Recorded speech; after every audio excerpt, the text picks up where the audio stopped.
Si se calla el cantor, calla la vida, porque la vida misma es toda un canto. Si se calla el cantor, muere el espanto, la esperanza, la luz y la alegría.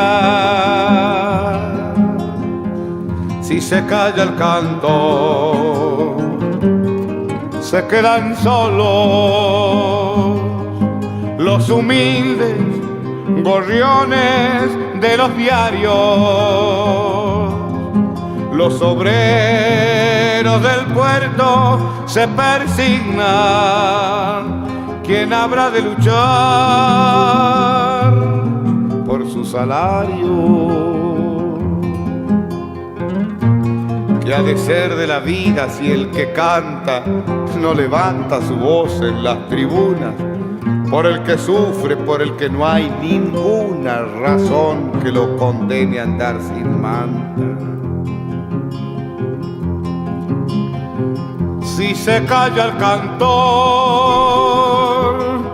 muere la rosa.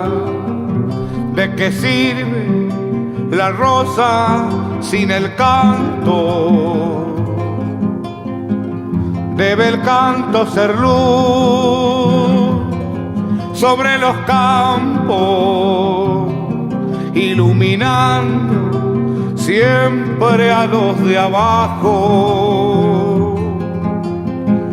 Que no calle el canto, porque el silencio cobarde apaña la maldad que oprime.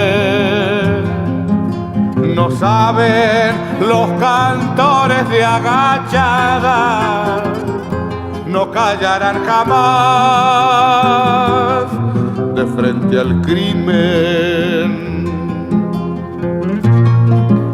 Que se levanten todas las banderas cuando el cantor se plante con su grito, que 1000 guitarras desangren en la noche una inmortal canción al infinito.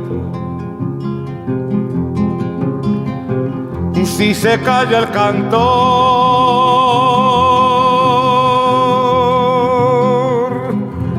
calla la vida.